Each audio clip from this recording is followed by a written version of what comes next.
Good afternoon, YouTubers. This is part 2 of installing the additional track at the engine facility on the New England Industrial Division. In the last video, I showed you how I prepped the concrete pads for the engine facility, as well as how I removed ballast to get those pads in there, and how I kit bashed the pads from the Walthers diesel fueling facility. So in this video, we're going to take a look at how the job was finished, how I cut in the switch and added the additional track off the switch. So let's take a look.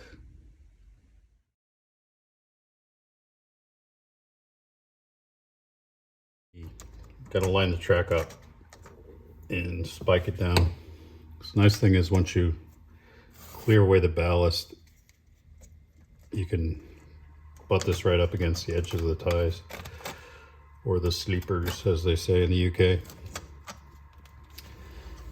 And then this gives me a nice spacer. Actually makes it easier than having to measure it or use your eyeball. I just put it in there and then line the second track up against it. I mean, assuming you cut that plastic straight, which straight enough to work. And then I spike it. And I don't mind using rail spikes because Pico makes these really nice. They're like needles almost. You can't see them. And throughout my whole layout, I have them. I usually tack the outside of the ties because they're less visible than the inside. And then when you put the ballast and you glue the ballast, everything kind of locks in place. But I don't mind the spikes, especially if you use these Picos. You really can't see them, and I put them in before I paint the track. And they're with Pico track. This is Pico Flex track, code 83. The ties are hollow and it's relatively thin, so it's easy to get these through. And I just push them through. And it's Homosoap baseboard, which I love using because it's so easy to work with. I'm spiking in the middle just to hold it in place before I do I'll move the spikes to the outside. But I want this, oh shoot, I'm gonna have to move it actually. I think I want to tie closer to the back because when I put this bumper, it needs to sit on a tie in the back. So let me push the rails in and replace the track. All right, back. So you can see I pushed the rails in so that last tie is right at the end. That works better. So there's little things you forget about until you get everything all in place, and then you got to pull it up because you didn't check. So now with that tie at the end, it allows me to sit that bumper right to the very edge of the track. And that bumper is a Pico Streamline code 83 bumper. I love Pico stuff. Made in the UK, which I like that. And it's just nice quality. It's a little fragile, but the detail is good, and the turnouts are excellent performance-wise and look-wise. And this code 83 looks about as prototypical as you can get for American track. And once you paint it up, I paint the ties with Rust-Oleum camo brown. Paint the ties and the rail. So again, when you get it in position, take the Pico. This should be sponsored. I'm not sponsored by Pico, but I love their stuff. So I'm telling you about them because they're good, not because I'm being paid to.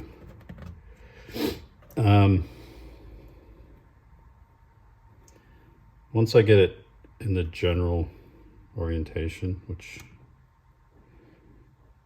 again, these ties they're easy to really get those thin spikes into, and I don't press them too hard because you risk pushing them, popping the rail out of the ties. So that gives me a nice straight line. And then once I get the track weathered and ballasted, I'll pop this in here. I use CA glue. You can see this is one here that I've painted, weathered.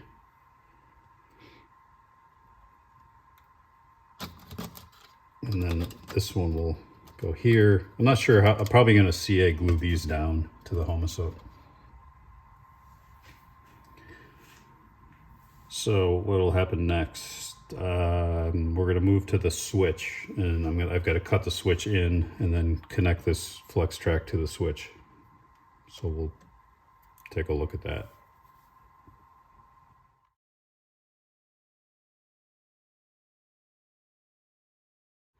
So where you locate the switch and then determining the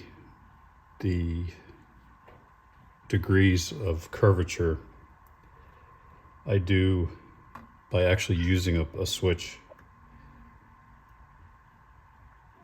All right, so I only need a straight section long enough to accommodate my engine. So it's about usually 9 inches-ish allows you to accommodate for the engine and the couplers and the air hoses.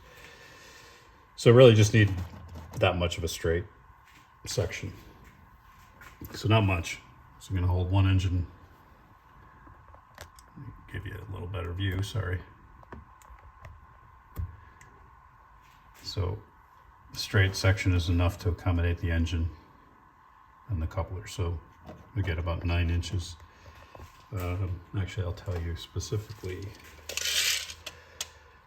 Yeah, it's 9.5 inches up the length of these, from the end of the track where the bumper is to the end of the platform is about 11 inches. So plenty of room for either one of my engines, the GE or the EMD. This track I made a little bit longer. The track closer to the edge of the layout. And in theory, you could have a lash up of 2 engines come in here to the fueling pad and still be clear the switch, excuse me. It also gives it a little variety. The tracks aren't the same length. This one stops in front of the building. This one runs a bit along the side of the building or the yard house. So now to make the curve, what I do is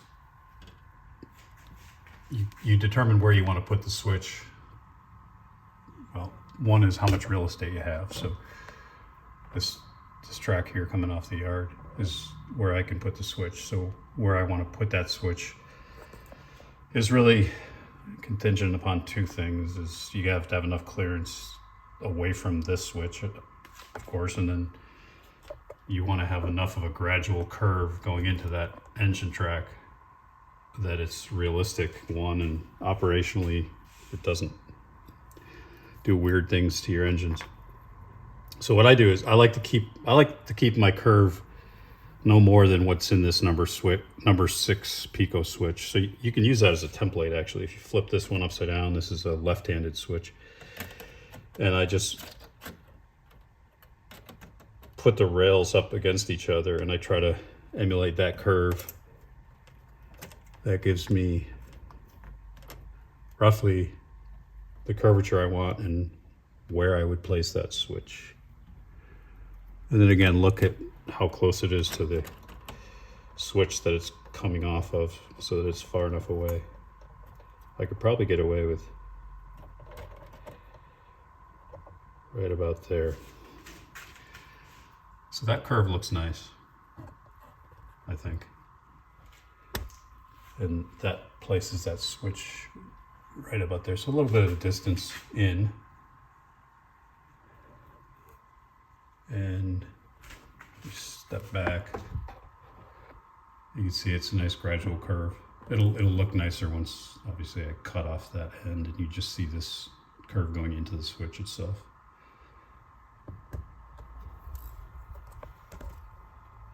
There we go. And then it's still far enough back that if I were to have 2 engines on this first track, they'd clear the switch. Not that I would do that, but I like to have that option. So you have one here, you could have another here, still have plenty of room. So always good to play around and test all these things before you start spiking and cutting rail and putting down ballast, because the last thing you want to do is find out after the fact you got to pull it all up. And I've done that. I'm sure we all have. So that's what it's going to look like. So we'll get to work.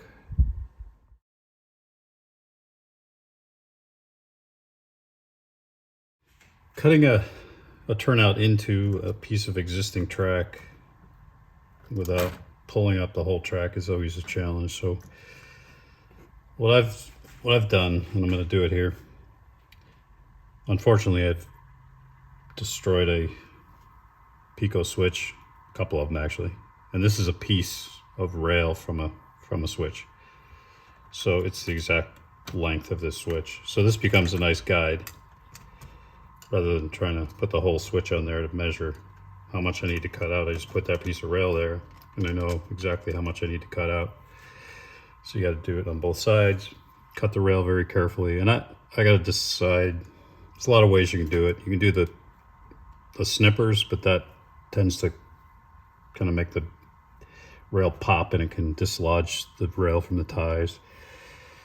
You could use a Dremel tool, but that cuts at an angle unless you have an extension. I don't have an extension, like a cable extension. I may get one, but I also have a straight razor saw, which works, but time consuming and a little tedious. So we'll see what I do. Then the trick is, once you get everything cut out, you got to clear away the ballast and then set that in and put the rail joiners on. I'll show you how I do this when I actually do it, but the trick is to knock out that first tie on either end of the adjoining rail and clear out the ballast, and then push a rail joiner all the way in so that the end of the rail joiner is flush with the end of the cut rail. And do that on all four pieces, all four rails. And then once you drop that switch in, you take a needle nose pliers or whatever you need to do to grab the end of that rail joiner, and then you push it forward onto the switch itself. So you don't have to disrupt this end of the rail or this end of the rail. But to me, that trick is it's priceless, because it allows you to connect rail joiners without ripping up the adjacent track. So that's the plan. Cut as accurately as I can, drop this in, and then push the rail joiners onto all four pieces, and then connect that piece of flex track. And boom, we got a new track at the engine facility.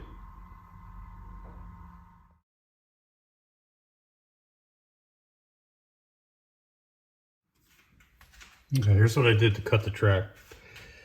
It's a bit of a surgical procedure, but you only get one chance to cut it when you got the track already laid down and glued. So I have this piece from a broken Pico track or turnout. So that's my guide on how wide to cut it. So I marked it, and then I used a square. I marked one rail, and then to make sure that the cut on the other rail is even with the first cut, I just marked the track using a square, because if you don't get a cut square, you're going to have a gap on one of the two sides of the turnout. And then I use this, I think it's an X-Acto razor saw, and I just started the cuts on the surface of the rail. And then I went to these Xuron rail nippers. Always put the flat side facing the rail that you want the flat cut, so you get a clean cut. And then I got in there and I very carefully and very slowly snipped it, because if you do it too abruptly, it'll pull the rails right out of the ties, and then you got a problem. And then I made a secondary cut, and I just pried the rails out so I can play around a little bit more. And then I'm going to do the same on this side here. I've already made the surface cuts with the razor saw. Just real slow. Sometimes it helps if you hold the rail down and I just draw it back, because if you wrench it back and forth, it'll pull especially when you're working with this Pico Code 83, the rails will pop out of the ties pretty easily. Once that happens, you got to pull the whole thing out, and that'll ruin your day. So I'm going to cut this side. I'll clean the ties out and the ballast, and then I'll take the first probably 2 ties out from each side and clean that out, and then I'm going to push the rail joiners in like I talked about. And then once you get everything all together, you can slide the ties back underneath and glue them down, and it'll look like they were never removed. And then you ballast the whole thing.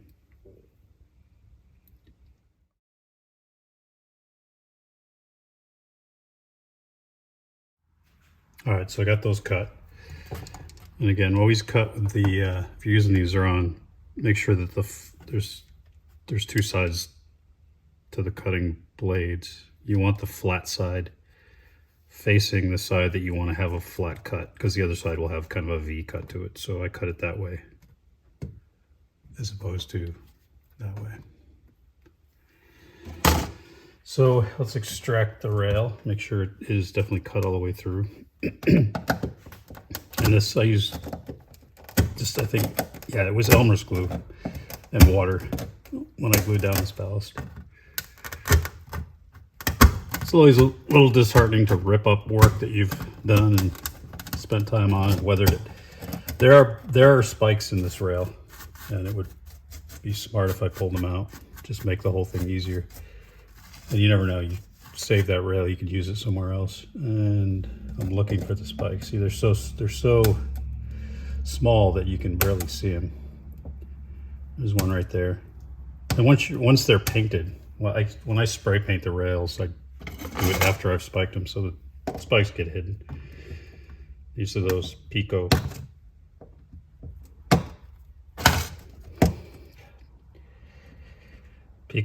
spikes. Yeah, so small. In fact, it's hard to grab the head. Come on.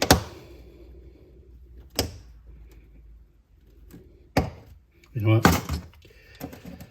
We're just gonna pull it up this way. It works too. If I trash this piece of track, it's not the end of the world. So, for the sake of being expeditious and showing you what I'm trying to do here,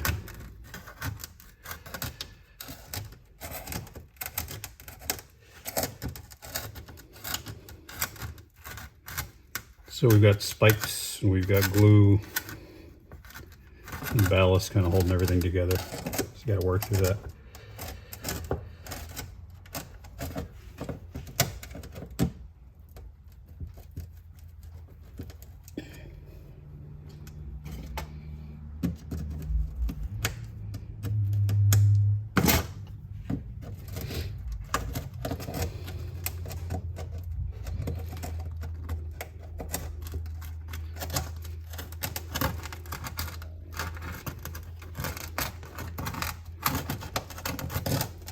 Yeah, it's a little spent. Oh, you know what? Also make sure you cut the ties free, because the base of the ties underneath the rail, sometimes there's a connection point, and you got to free that. There it is. There are those spikes. So then I got to clean. Again, let's release these ties. Make sure they're cut from the track.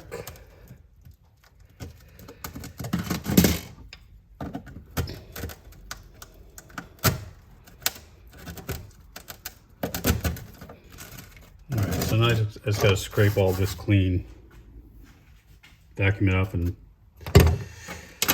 test fit. Hold your breath. We'll see if it fits. Yeah, pretty much spot on, maybe a little bit tight. But I always, when you cut your rail, cut it short, not obviously too much because you can't grow the rail back. So I like to cut it so it's a little too tight, and then I just use the file. And if you're filing it, hold the rail and don't go too aggressively, because again, you'll pull the rails out of the ties. File's your friend in that case. But yeah, if you overcut the rail, you're kind of hosed. So that fits. Cleaned it up, and I'll show you how to put the rail joiners in.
Best vacuum in my opinion.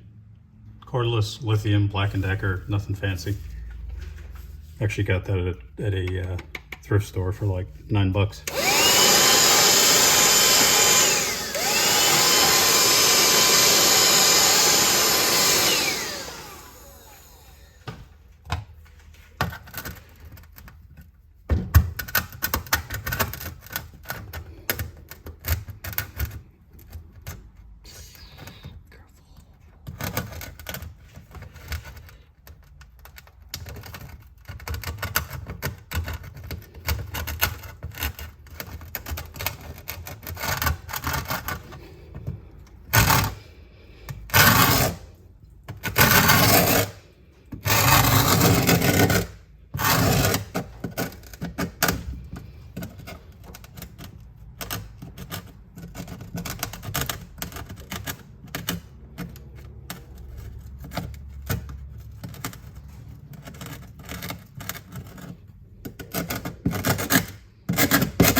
Like magic.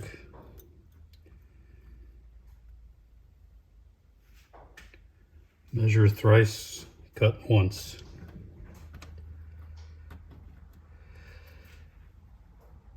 These extensions for the switch, they just cut off. It doesn't affect the throw. You just got to make sure that this piece here is clear. These, honestly, they're aesthetic. You could cut them off and put them on the other side if you want to. I'm not one to model the throws, at least at this point. So I'll just cut those short, and this whole area will be ballast.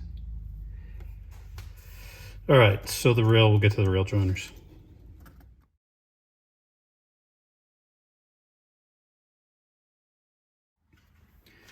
To get the ties out so that you can make room for the rail joiners, you're going to have to get in.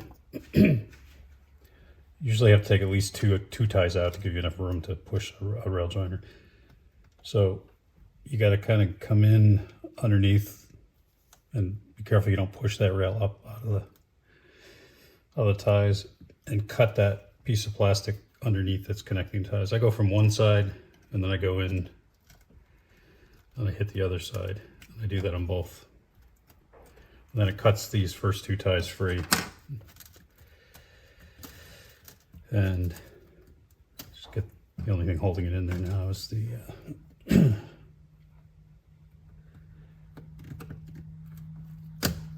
is the glue. Slide those off.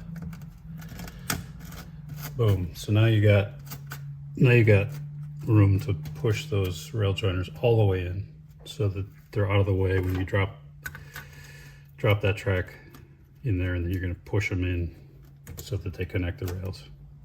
And that is the trick. And then once you got that all together, I just take my razor and I shave off the tie plates and slide them back under, and just I use CA glue, and then when you paint it and ballast it, you'd never know they were taken out, and you don't have any spaces. That's why on my tracks you don't see any gaps, because wherever there's rail joiners, I cut the tie plate, I slide it underneath the rail joiners, and kind of gives it a nice complete look.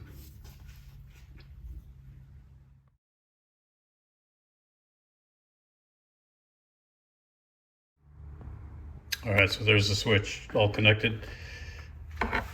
You can see where I actually had to take out 3 ties to make enough room to back that rail joiner all the way up. So back all 4 rail joiners up,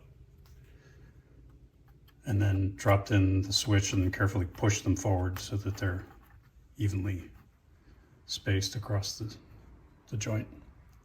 So that thing is in there rock solid. It's a good sanity check. You can kind of look down the track to make sure everything's straight. So that is in there. These Pico turnouts that have the Unifrog actually have a wire underneath for this Unifrog. I don't connect it, but I always drill a hole and just drop it through. Just so be aware that you don't want to crunch it up and just lay it on top of the wire. Or you could cut it off if you don't think you're going to use it. So next is to connect the engine track.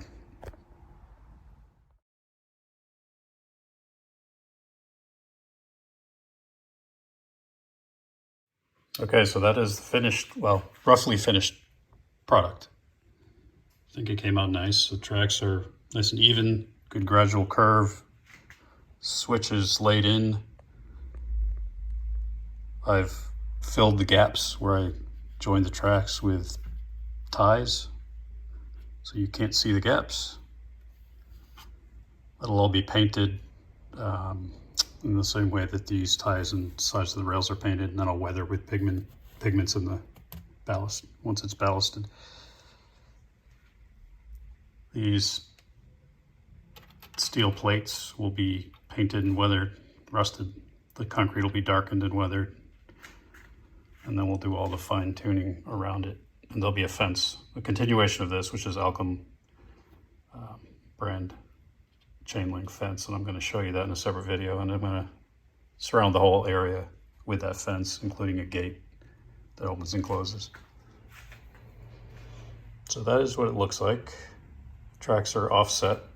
We've got this one a little longer than this one, and that's on purpose just to give some variety, and also to allow larger or double engines, lashed up engines, to come into the fueling track.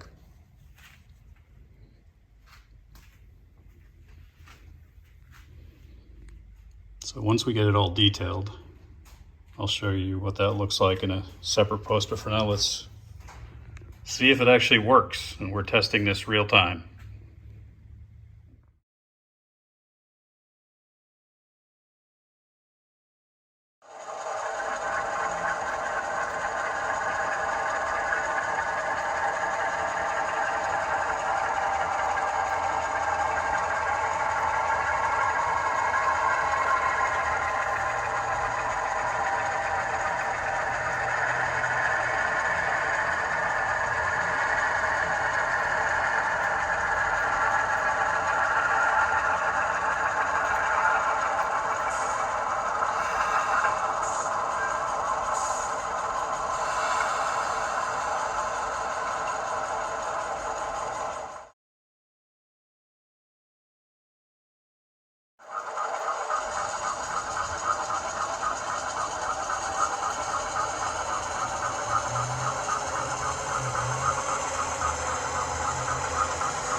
right, works like a charm.